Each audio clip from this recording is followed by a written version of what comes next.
So it brings me great pleasure to introduce a very special guest. We have actually special guests, but in particular we have Mr. Ernie Wolf, who's going to share a story with you, and we encourage you to ask questions. And now, Rabbi, would you like to say something too before we start? Yeah, I just would like to welcome everyone, in particular Mr. Wolf and his son Adam.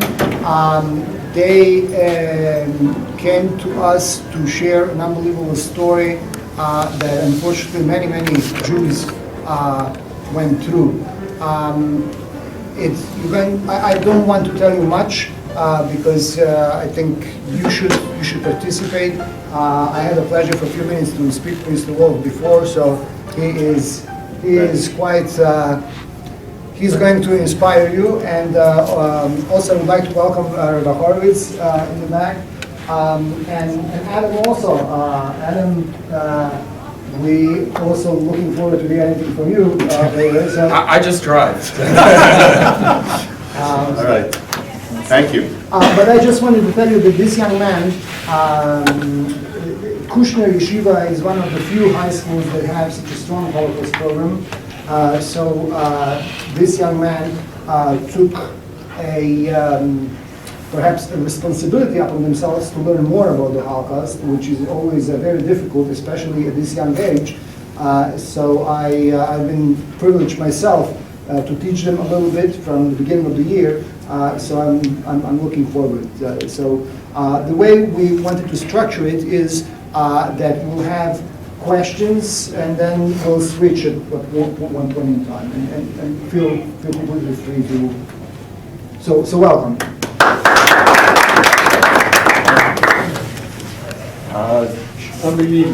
That's it. Oh, you have a question already?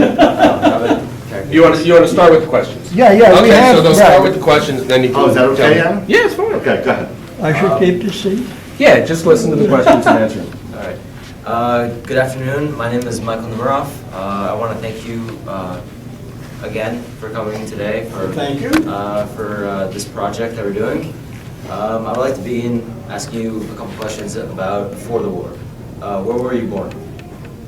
What other country? Yeah. Yes. Germany. Germany. What year? You ready? 1927. Wow. 1927. Wow. What was the city? It's a town, I have a vision problem, but I can say, that's probably the size of this room. And it's a small farm town. Well, go ahead. Tell me the name of the town. Well, in the day I was born there, it was called Hedesheim. They changed that, whatever the reason, it was like that 150 years. The Guldental, what one has to do with the other, I have no idea. But they decided we did enough Hedesheim, the hell with that, change it to Guldental. But it's, if a car drove through the town, provided it could go through the streets, everybody looked out there like that. That gives you an idea where we are. What part of Germany was it? Well, it's called Rhineland. Anybody ever studied a little bit of geography? The biggest river in Germany is the Rhine River. You may know that. And the river that went through the town, jumping guns here, is called the Nahe, N-A-H-E. Not through the town I was born in, but about 2 miles away is a small city, maybe 25 or 30,000 people. And that river went through that city. We moved there when I started school. I know that gets you confused. Do you have any siblings? Anyway, Any siblings? Brothers or sisters? I have a sister, yes. You have a sister? She lives in Uman, New Jersey. Uman, New Jersey. New Jersey. Yeah, very good. Oh, very nice. Does she have any kids? Yes, yeah. Adam has 3 cousins. Oh, very nice. At my sister. Would you like to share any memories of your childhood with your siblings, with your family, anything of that nature? One of the reasons I came here this afternoon is, Before you answer that, Yeah. because he can go into there's a definitely particular story. Yeah. Do you want to do that now? Do you want to do more? I mean, right now. well, that's what I was gonna be All right. right, go ahead. Go ahead. Just so everybody can listen to this. In the little town that I just spoke about, my father's parents, my grandparents lived there. They had a grocery store about the size of 2 chairs. If you went in there today with a shopping cart and filled your shopping cart with groceries, my grandpa's store would be empty, finished. So that was a huge store. Anyway, when my parents decided I was school age, did they see the picture? No, I'll pass it around. Okay. We decided to move to the city that I mentioned. And the city that I mentioned, for those of you who have any idea of German, is a compound named Bad, which in English would be bad or not good. In German, Bad means bath. You got me? Okay, bath. And the second word of the city's name, KristallNacht, and I won't go into that because it gets very complicated. And they say, well, why did they call it KristallNacht Bad? Why is it a bad?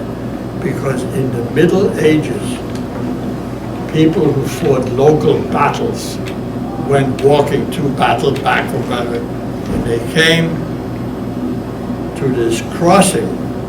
Kreuz, by the way, means crossing. And one would say to you, turn here, go down the road. There's a town with a bath. You sit in the water and feel better. Like a hot spring, right? That's exactly what it is, a spa. The water would bubble out of the ground. And now it's been, well, made into a big industry.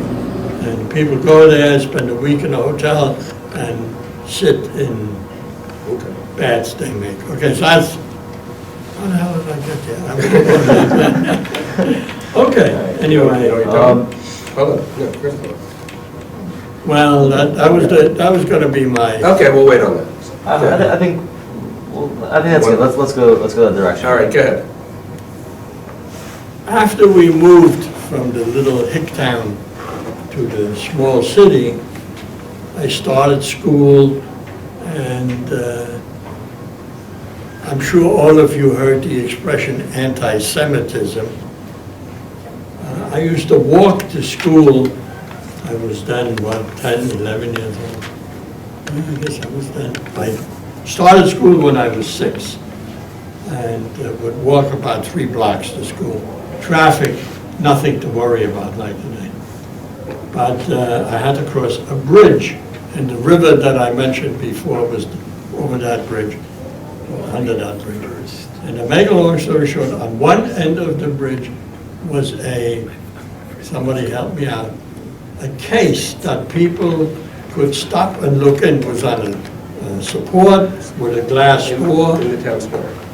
It was in the town square, right? No, it was at the beginning of the bridge on the sidewalk. It's a place to put announcements and things. They put announcement and pieces of newspaper. The guy would open the door, put a page or 2 of newspaper 3-4 times a week. And to make a long story short, I could stop and look at the pictures.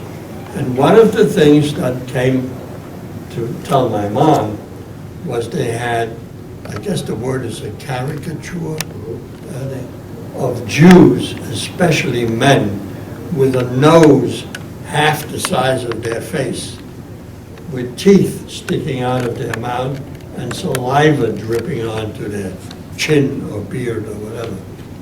And I said, Mom, they have pictures of Jews that are not very pretty, they're exaggerated. And my mother said, don't ever look at that thing again. And that was the end. The point is, it was my first sign, I think, to anti-Semitism. Okay. So time goes by, and we now get to 1938. And I'm almost, I'm 11. And my parents, my sister and I lived in an apartment in a building adjacent to the shul. In fact, when you came off the street, you went through a big entrance, and there was like a hallway lobby. And if you went to the right, a big door, you went into the shul. But if you went to the left, there was a door, which was a classroom. Steps to the second floor, an apartment. More steps to the third floor, an apartment where we lived. So we lived really adjacent to the shul. Well, in November, Four of you, yes? four of us, yes, that's correct, yeah. And what it was, we had a living, we had a kitchen, it was pretty big in those days, and a refrigerator. No, they didn't have it. An ice box. You ever see an ice box? It's a thing you put big blocks of ice in the middle, and it cools it. Okay, ice box. In the hallway before you entered the kitchen, a living room, dining room, a bedroom for my sister and I, a bedroom for my parents. That's it. That was the apartment. So to make a long story short, it's November. It's 1938. It's dark. It's early morning, and I hear banging and crashing noises. I wake up, I'm up, and I yell, "Ma, what's going on?" My mother comes into the room. She says, "Get out of bed and get dressed. I'm helping your sister." She's 3 years younger than I am. To get dressed. Dad is downstairs to see what's going on, and we're getting downstairs to see Dad. So I get dressed, I remember, put on a jacket, and just as we leave the bedroom to go downstairs, we have to go into the living room, dining room, and there's a door, and Mom pushes the door, she shrinks back, because 4 Nazis in uniform, you know what Nazis are, have just entered our apartment. The front door was closed, but it wasn't locked. Nobody came upstairs.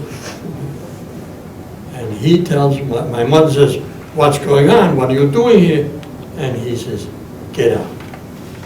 And while she's saying, "Get out, I live here, what are you talking about?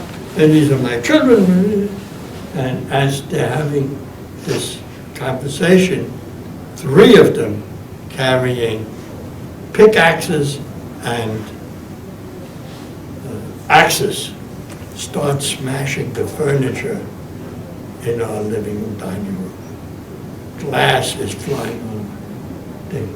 With the pickaxe, they hit the couch. I mean, I could see this. I'm standing, I don't know what the hell's going on. My mother is semi-hysterical. And in screaming at him, "Stop, stop," he tells her, "If you don't leave right now, I'm going to kick your kids down the stairs and you can follow them." She leaves with us, and they demolish as much as we could still hear the noise.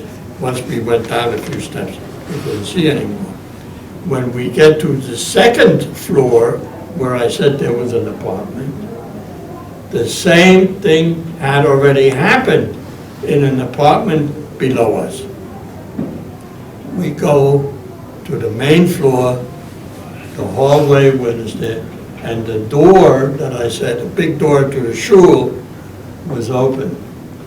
And Mom looks in, and I could see in. Guys, you wouldn't believe what damage. They had benches made out of wood, rubber, Taurus as much as they could, damaged them with axes and with pickaxes all over the floor. Sitters, foolishness, as much as they could be mutilated all over. It was, to say disgusting is a compliment. It's just awful. We got out into the street. Dad had already seen what's going on, and we walked away with just the clothes that we had. And this is November.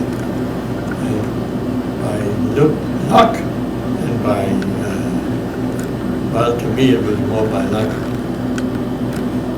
went to a friend or people we knew, and they offered us shelter.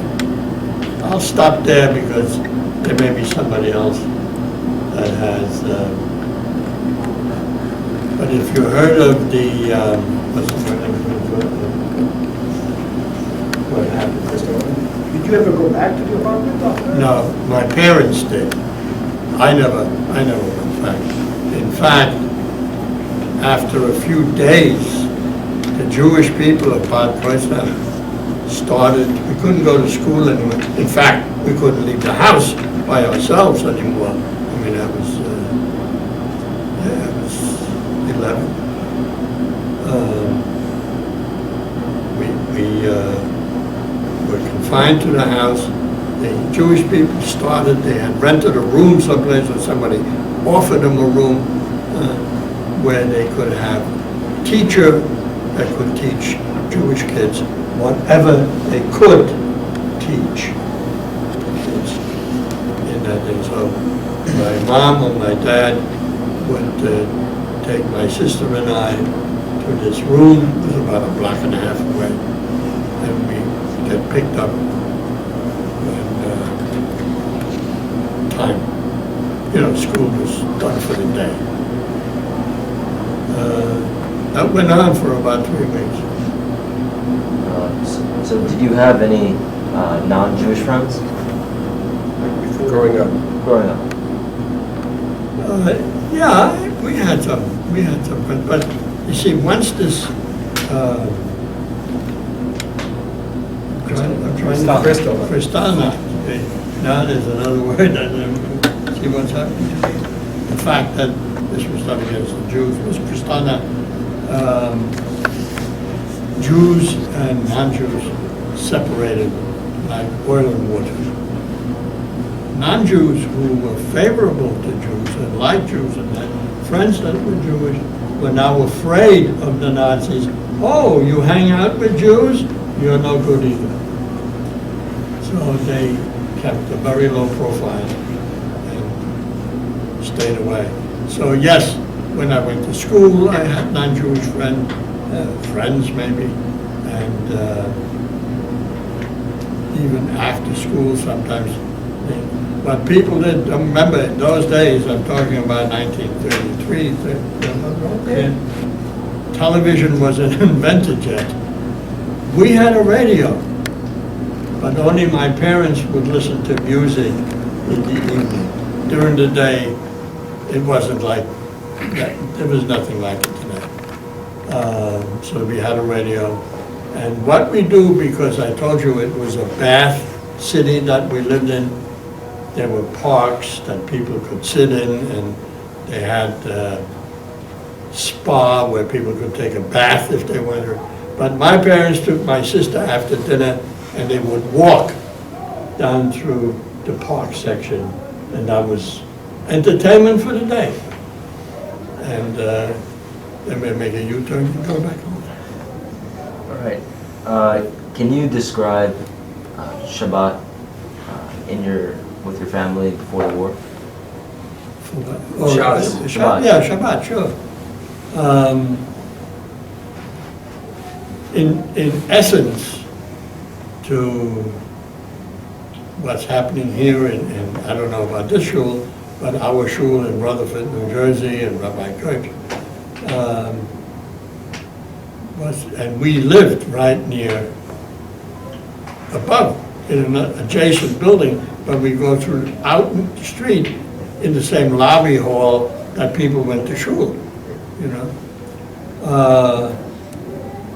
Very similar in a fairly religious shul, modern religious. Gentlemen and ladies sat separately. Rabbi would sit out front, and in fact, at one time, below the apartment that we lived in, lived a man and his wife, and I think a son, who was our cantor. So he would walk just down the stairs, and he would be at work, so to speak, you know. He also was, he and the rabbi were teachers. And remember when I told you when you walked in from the street, there was a room on the left side before you went up the steps? That was a classroom. And I think twice a week, children would be in there, and the rabbi and the cantor would be teachers. But the shul was basically what it is here, at least that I've seen. I've seen a few shuls. All right, very good. I'm gonna give the podium to David. David, how are you? I'm good. Yeah. How are you? Thanks again for coming to speak to us. I really appreciate it. Actually, I was wondering, have you ever gone back to visit? Yes. You have? In fact, the young man sitting on my left took us there. The city in itself, as far as I can remember, is unchanged. Okay? It's been 20 years, right? More cars. Since the last, since the two times you were there, when did we go? Anyway, What, do you remember what year we went? who? What year did we go? That's a good question. It was like, it's like the late 90s. The shul is gone. It's just a lot. No more building, no more thing. I do not know the number of Jewish families that are in this building, city. And if they had another shul somewhere, I'm not sure. But the shul where we lived and where we davened disappeared, gone. Did you notice any anti-Semitic sentiment when you went back, or? Well, we were visitors. It isn't like we came home or anything like that. Tell them what happened when we parked across the street. Your grandparents' house. Do you remember? Vaguely, I think Adam will help me out. But I'm going back to when I was a small child, when we visited, okay, which is now, I'm living in America, and Adam is taking me there. And we went to the small town that I was born in. And that's so small, believe me, if you live there one day, you'll know it for the rest of your life. Went in the front of the house I was born in, my grandparents' house, because they're long deceased. But to make a long story short, the car Adam was driving was parked across the street from the house. And there was an iron gate. Right? Yeah. And we looked, and Adam took some pictures of the house. And this lady came. She come from inside, or she came? We were blocking her driveway. Yeah. And she says, "Get your car out of my driveway. My husband is coming home with a horse and wagon or whatever, you know, and why are you here and why are you taking pictures?" And I said, and now I speak to her in German. "I was born in this house, lady." "Huh? My name is Wolf." And now her mouth dropped to her knees. "Wolf, oi." She says, "Come into my house." So the two of us, having seen grandparents' house, walked with her through the gate into her house. She says, "Excuse me." We sat in her kitchen. She ran into another room, but whatever, and came out with a shoebox. And in the shoebox were photographs. And she goes, "Picture, picture, picture." And there she had a picture. Was I on it? No, it was, My sister and her taken when they must have been, what, 5, 6 years Yeah, old? they would play together when they were kids, and she had So- pictures of my aunt. Isn't that And amazing? within, what, 10 minutes, within 10 minutes, everybody in the town knew we were there. The whole time, you know, they had, she had the big telephone. You guys own phones, right? Want to know how a phone worked in those days? You pick it up, hold to your ear, and on the phone is a handle. You crank it. The operator gets on the phone. Yes? Who do you want to talk to? I want to talk to George. George who? George Sloan. Yes. Hold on. She would call George and say, Ernie Wolf is on the phone, and then connect the two lines, and you could talk. Tell them what happened when we went to your grandparents' house. Remember when we went in for the tour? Do you remember? No? So- You do that. Okay. So, one of the people who immediately found out we were going to be there are the people who now live in his grandparents' house. I'm sorry, your aunt was with you? Or No, it's just the two of us. And so they invited us in to see the house. And he said it was pretty much the same, like he would walk in, he goes, oh yeah, the stairs to the basement are around the corner. I mean, he knew where everything was in the house or whatever. And all they said, maybe 5 or 10 times, you know where I'm going now? No. Was, we bought this house.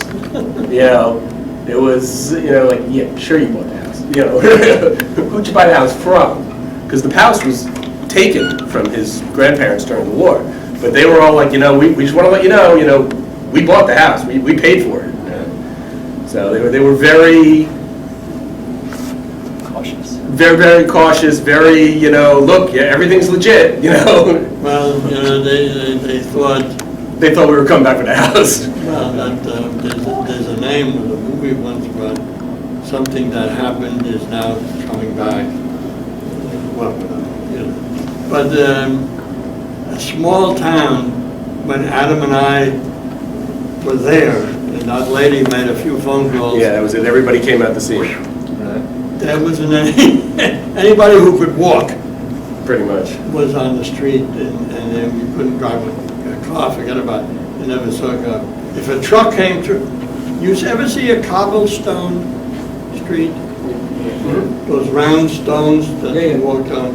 Well, if you had a cart with a horse, or you pulled it yourself, it was walking on clippity, clippity, clip.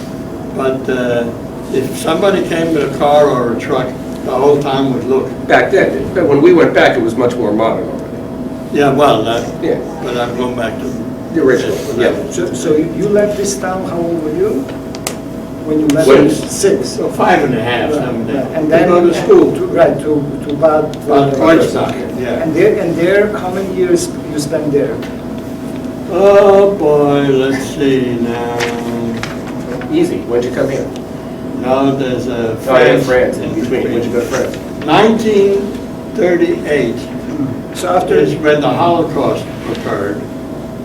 And about 3 weeks after the horror, my mom and dad said to my sister and I, vacation, you're going on a vacation. And I said, oh yeah, where are we going? No, not we, just your sister Margie and you. Mom and Dad are staying here. Oh. So about 2 or 3 weeks later, my dad carried 2 suitcases, walked the 4 of us to the railroad station in Bad Kreuznach.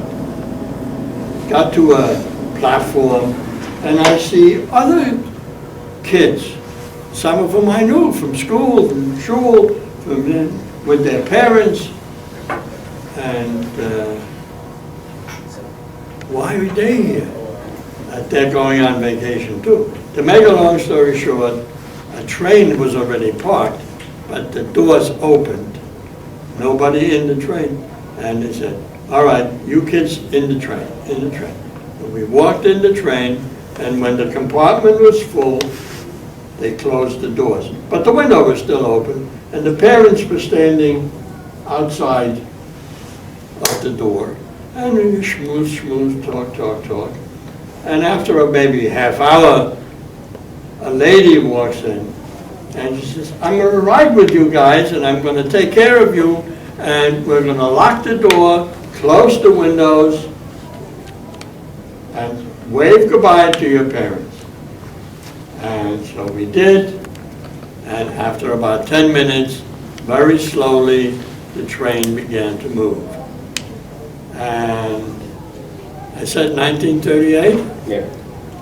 As the parents went back, that was the last time we saw our parents, period.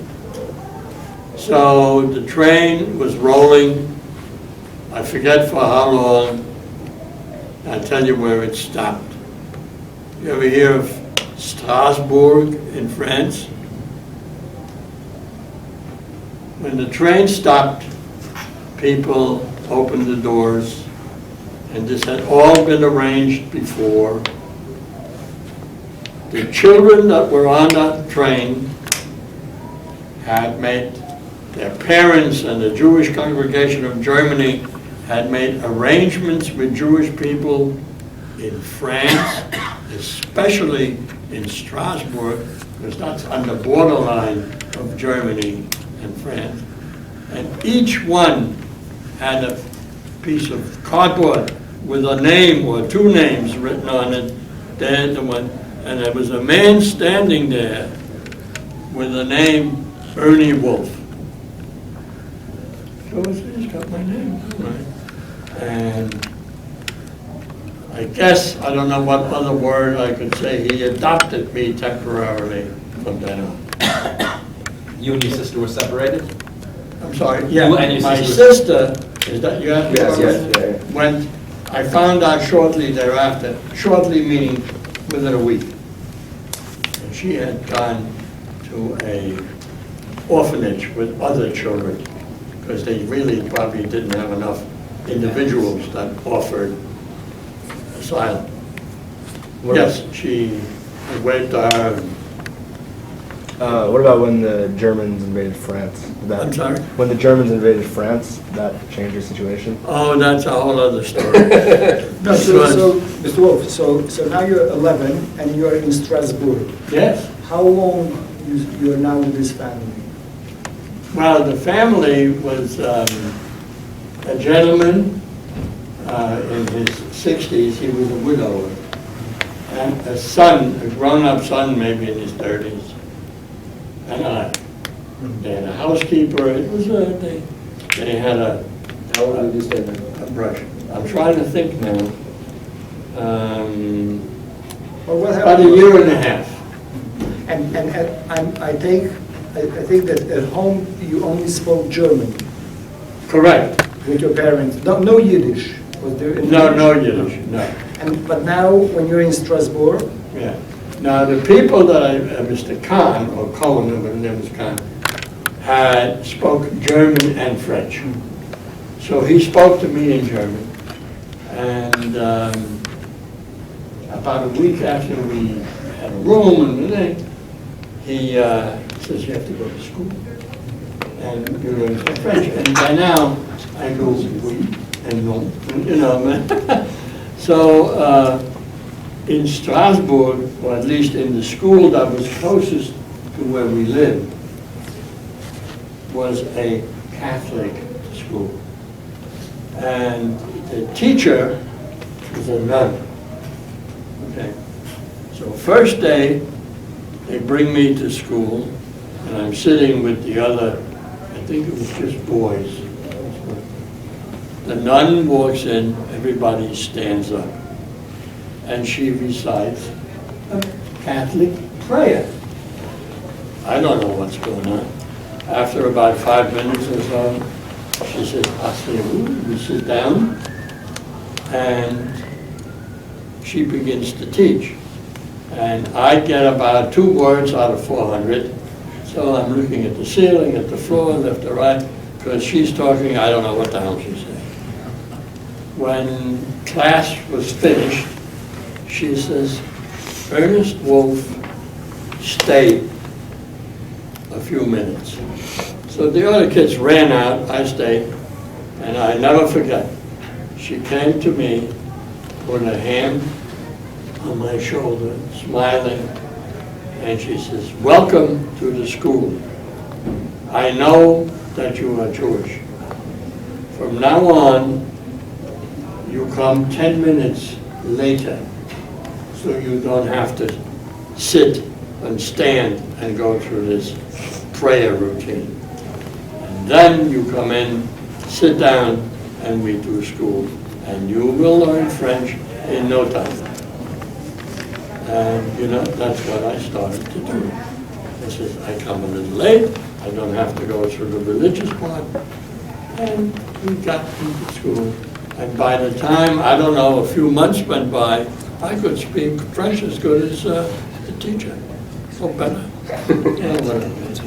Anyway, that's what I remember. Well, I shot everybody. It was a few weeks ago, and I still remember. It was one class, and that was it. It probably taught two subjects. Were there any other Jewish kids in the school? Not that I can remember. There may have been. Now,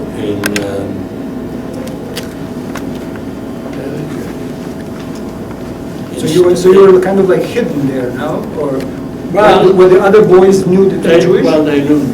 They knew, yeah, eventually the word got around. So you didn't need to change your name or something like that? No, I stayed what I was, what I am, and they blended me in as best as they could. If they dealt in anything Catholic, I just went over my head because I didn't know what they were talking about, but very little of that. If they had religious school, I was in it. So, this is now, I'm still in Strasbourg, right here. You were there a year and a half. That was on for a year and a half, and somebody asked me about the Germans, right? Well, guys, ladies, let me tell you, the people I lived with, the man's son, who was then 30 or 31 years old, left and went into the French army. I said to Mr. Khan, why did George go into the army? He'd been a serviceman before, and the man told me the Germans are making trouble in Germany along the water, and the French don't know if they're going to make trouble for the French here in Strasbourg. I think the distance from center Strasbourg to the border of Germany was 8 or 9 miles. But you could, on a nice day, you could walk it if you want. But people travel by bus and train. So,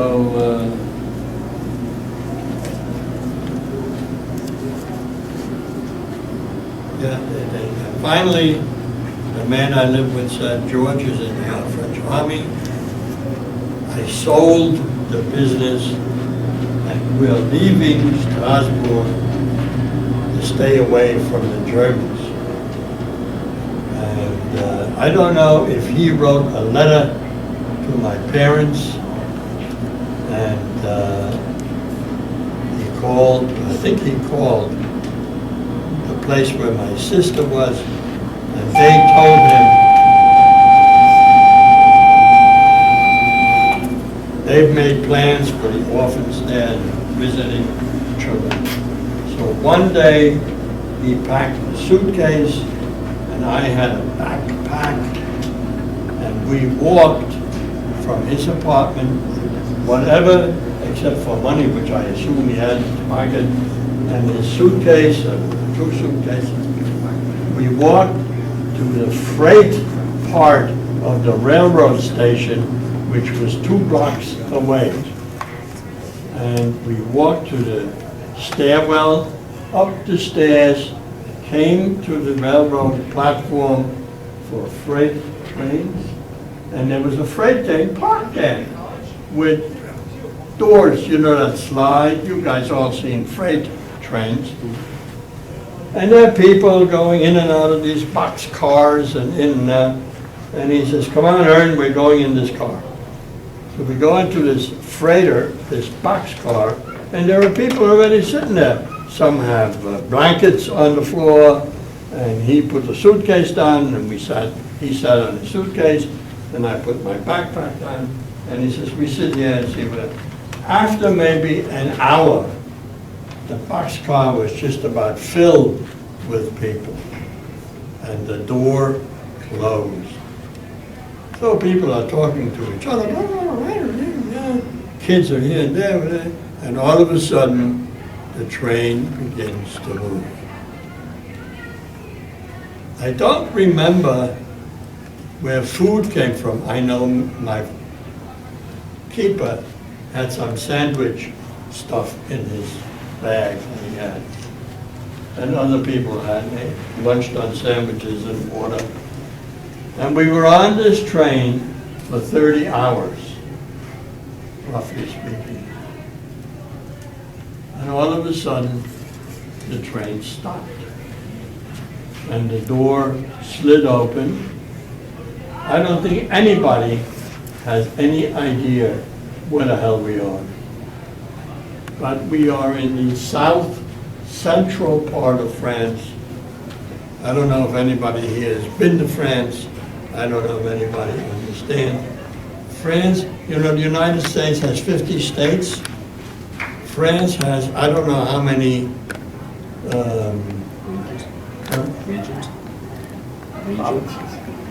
regions, or they call them not states, but they call them, anyway, the part we're in is called Dordogne. That's the name of the state that we're in. And the train stopped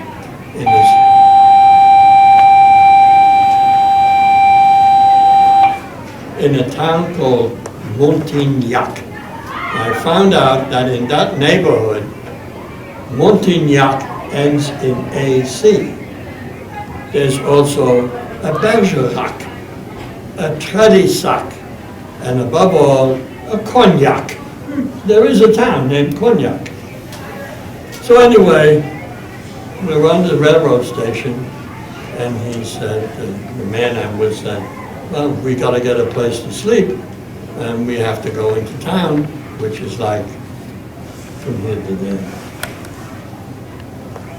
So we get off, we go down, we walk around, and it's a street with houses on the left, and we're in a part of the street where on one side are houses. Some are private houses, and some are like garden apartments. Like I live in a garden apartment that's 3 floors. We live on the 2nd floor. These were only 2 floors. So there was an apartment on the ground floor and an apartment on the 2nd floor. On the opposite side of that part of the street was a what do you call it? Where they cut wood, sawmill? Sawmill. Huh? Sawmill. A sawmill, which was a corporation. And next to the corporation was a big empty space, like 3-4 houses could be there, but there was nothing. Okay, so we go in there, huh? But your sister is not anymore with you. No, I find out later on where she is. She's not far away, but there was a city. This is after a year and a half in Strasbourg. Yeah, so now I can speak the language. And bonjour. And do you have any contacts with your parents? No, not at that time. They didn't know where we were. But we did eventually reestablish some contact. And I'm not going to get into that now today. But anyway, to make a long story short, we move into a furnished room. He has a bed, I have a bed. There's a bathroom we can share, and have to take a bath once every 3 weeks. And then we are now Frenchmen. Small town. They live a little differently than what I was used to, but some of you may have been to France, visit Paris or stuff Strasbourg or Marseille or whatever. And I go to school there. I told you that, with a nun. How long were you in what was the name of the city? Montigny, how long were you in Montigny? Had to be over 2 years. I lived in Montignac till 1941. In 1941, I don't know what, the war was going on, right? Yeah. And we even saw some German soldiers in Montignac, but they marched through. They didn't reside there or live there, barrack, at least I didn't know. Anyway, to make a long story short, my, what's the word, father, adopted father, came to me. Son, I saw once, he came on furlough from the French army once he knew where we lived. And the man said to me, Ern, you are going to visit and live with your relatives in America. They live in New York. Huh? I have to live there. I couldn't speak a word of English. So one day came and he took me to the railroad station with my suitcases that I had, personal stuff, and bid me goodbye. I got onto a train with other kids, and a guardian or guidance, and the train left. I don't remember if it was Montignac or Périgueux, but it didn't matter. And we sat on the train with people, I forget for how long, hours and hours. Did your sister go with you? Was Margie, when Margie? Well, where she was, made arrangements for departure from France also, but that time, I'm trying to think if she was in the same train or another train, but I find out we're going to the same destination. And my sister and I think we were on separate trains, went to a city that you guys have heard of, not Paris, Marseille. Came to Marseille, I don't know how long the ride it was, and there were people there, and they got us together on a bus, or 2 buses, because we were a group of, I think, 60 or 70 kids. It took us,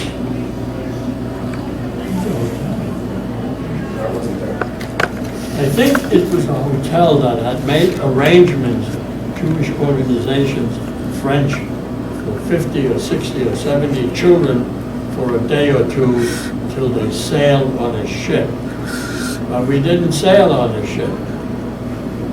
We got on another train about a day later from Marseille, and the train went to Spain, went through Madrid, and went into Portugal, and stopped as far as the train could go in Lisbon, the capital of Portugal. Huh? That's where the boat was? Yes. And here you were together with your sister? No, not yet. On the boat? But, yes. But then somebody told us, or asked, yes, they're in another hotel, I think 50 or 60 kids, and you're gonna ride with your sister on a boat to America.